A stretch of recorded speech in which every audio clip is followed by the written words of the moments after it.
নমরুদ সরকার, হাসিনা সরকার, তার সময় আমরা কিন্তু স্বাধীনভাবে বিজয় দিবস কথা বলতে পারতাম না। সেখানে শেখ হাসিনা এবং তার পিতা মরহুম শেখ মুজিবুর রহমানের গুণকীর্তন করা লাগতো। একমাত্র তিনি এই দেশটাকে স্বাধীন করতে, এই দেশের জাতির পিতা, এবং তিনি কি করতেন? স্লোগান, জাতীয় স্লোগান দিয়েছে জয় বাংলা। বাংলা তো বাংলাদেশও আছে, কলকাতাও আছে, আসামও আছে বাংলা। তাহলে আপনি জয় বাংলা বলতে সবই জয় বাংলা। এইটাকেও এই সরকার আইনের মাধ্যমে, ইসের মাধ্যমে, হাইকোর্টের মাধ্যমে এটাকে রহিত করে দিচ্ছে যে না, এখন আর জয় বাংলা বাংলাদেশের কোনো স্লোগান নয়। এইটা আমাদের বিজয় দিবসে আজকার আমাদের বিজয়। আমাদের অন্তর্বর্তীকালীন সরকার, ডক্টর মোহাম্মদ ইউনূসের সরকার, সে যে কিছু পদক্ষেপ নিয়েছে সেগুলো প্রশংসনীয়, কিন্তু এখনো যেটা কাঙ্ক্ষিত 4 মাস হয়ে যাচ্ছে, কাঙ্ক্ষিত সংস্কারগুলো এখনো জাতির সামনে আসে নাই। আমরা সার্বিকভাবে ইসলামী আন্দোলন বাংলাদেশ, আপনারা জানেন যে আমাদের এই জুলাই আগস্টের যে গণবিপ্লবে আমাদের 17 জন ছাত্র এবং বিভিন্ন কর্মী তারা শহীদ হয়েছে। প্রায় আপনার 600 আমাদের ছাত্র ভাইরা এবং আমাদের কর্মীরা তারা আহত হয়েছে, অনেকের চক্ষু গেছে, অনেকের হাত পাও গেছে, তারা কাতরাচ্ছে। এই জন্য যে আমরা একটা নতুন বাংলাদেশ পাইছি, যে শেখ হাসিনার স্বৈরাচারী ফ্যাসিস্ট ফ্রাউনি যে অত্যাচার করছে, আয়না ঘর করছে ক্যান্টনমেন্টের ভিতরে, গুম খুন, এই যাদের গুমের যে একটা কমিটি করছে, সেখানে তদন্ত কমিটি তারা গতকাল রিপোর্ট দিচ্ছে। রিপোর্টে বলা হয়েছে যে এই খুনের সাথে হাসিনা সরাসরি জড়িত ছিল। কত বড় শয়তান, কত বড় ফ্যাসিস্ট, কত বড় ফ্রাউন! সমস্ত জুলুম, অত্যাচার, হত্যা, খুনের পিছনে এই শেখ হাসিনা। আজকের ব্যাংকগুলা লুট করে সব পাচার করে দিচ্ছে, টাকাগুলা সব বিদেশে।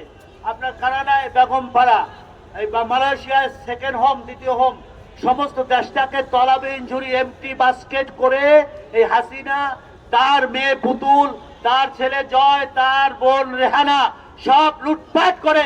সালমান এফ রহমানও বলছে যে সব টাকা আমরা তাদেরকে দিচ্ছি। তাহলে এই পরিবার, শেখের পরিবার 75-এ কেন এদেশের জনগণ বা আর্মিরা কেন তার সপরিবারে খুন করছে? কেন? খুনের পিছনে তো কারণ আছে, কারণ আছে না? এমনি এমনি তো আর কেউ কেউ খুন করে না। আবার এই শেখ হাসিনা আজকাল বাংলাদেশ থেকে পলাইছে কোথায়? ভারতে। আমাদের দেশের যত সন্ত্রাসী, আওয়ামী লীগের যারা গুন্ডা বদমাইশ, সবগুলা আশ্রয় পাইছে ভারত। তাহলে আমাদের যারা দেশকে বিক্রি করে দিয়েছে ভারতের কাছে, হাসিনা ছিল একটা পুতুল, ওই ভারত যা বলতো তাই সে করতো, ঠিক কিনা? লাস্টের যে চুক্তি হয়েছে, সেখানে রেলের যে রায় বাংলাদেশ থেকে যাবে, সেইটাও দেশে বাংলাদেশ বিরোধী। এখানে বাংলাদেশে কোনো স্বার্থ নাই, কি আছে? দেশটা বিক্রি করা শেষ হয়ে গেছিল।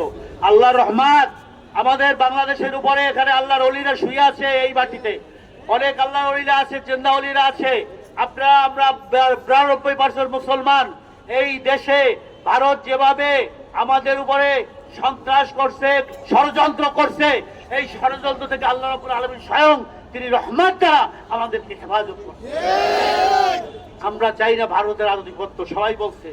আমরা চাই আমাদের সংস্কৃতি, তাহজিব, তামাদ্দুন নিয়ে এই দেশে বসবাস করতে। এখানে কারো হুকুমদারি, চক্ষুরাঙ্গানি, বড় ভাইগিরি, দাদাগিরি দেখাবে, সেটা আমরা মেনে নিতে চাই না। কি চাই না আপনারা? বিজয় দিবসের আমাদের এইটাই স্লোগান হবে যে আমরা আজকাল মুক্ত, স্বাধীনভাবে আমরা কথা বলতে পারতেছি। আজকাল সংবাদপত্র স্বাধীনভাবে লিখতেছে, আজকাল ইলেকট্রনিক মিডিয়ারা স্বাধীনভাবে তারা তাদের বক্তব্য দিচ্ছে, তাদের কেউ আর ফোন করে না। শেখ হাসিনার সেই গণভবন থেকে বা তার প্রেস যারা সচিব ছিল তারা আর ফোন করে না, এই নিউজ দেওয়া যাবে, এই নিউজ দেওয়া যাবে না। কি করে? সাংবাদিক বন্ধুরা করে না।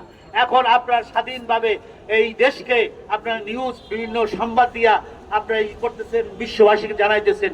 কিন্তু সবচেয়ে পরিতাপের বিষয় যে ভারতের যে কতগুলা আপনার ওই কালো মিডিয়া আছে, হলুদ মিডিয়া আছে, সেগুলা বাংলাদেশকে নিয়ে প্রোপাগান্ডা করতেছে। কি সংখ্যালঘুদের অত্যাচার হইতেছে? কি সংখ্যালঘুর কোথাও অত্যাচার হইতেছে? বরঞ্চ ভারতের সংখ্যালঘু মুসলমানদের উপরে তারা মারতেছে, কতল করতেছে।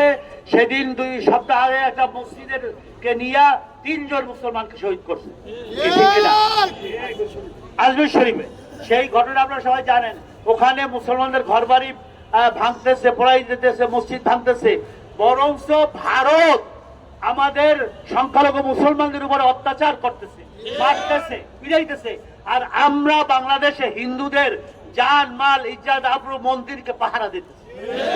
আমরা তাদের সব দিক থেকে হেফাজত করতেছি। এটা ইসলামের শিক্ষা, ইসলামের দায়িত্ব। ইসলাম বলে যে তোমরা যারা সংখ্যালঘু বা যারা বিভিন্ন ধর্মের লোক বসবাস করে মুসলমানদের ভিতরে, তাদের ইজ্জত আবরু সব দিক থেকে তোমরা হেফাজত করবা। আপনারা জানেন যে হিন্দুদের সাক্ষাৎকার দিচ্ছে আমাদের চরমনা ইউনিয়নে। সেখানে তারা বলছে যে আমাদের কোনো এখানে এই পুলিশ লাগবে না, নিরাপত্তা বাহিনী লাগবে না, আনসার লাগবে না। চরমনায় হুজুররা আছে, তারাই আমাদের জন্য সবচেয়ে বড় ছায়া, তারাই আমাদেরকে ডাকতেছে। সেহেতু আমরা সেইটাই চাই। ইসলামী শাসন হইলে, হুকুমত হলে আল্লাহ রহমতে এই দেশে অমুসলিমরা, সংখ্যালঘুরা তারা সবচেয়ে নিরাপদে থাকবে। যেমন শিশু মায়ের কোলে নিরাপদ থাকে, সেইভাবে থাকবে।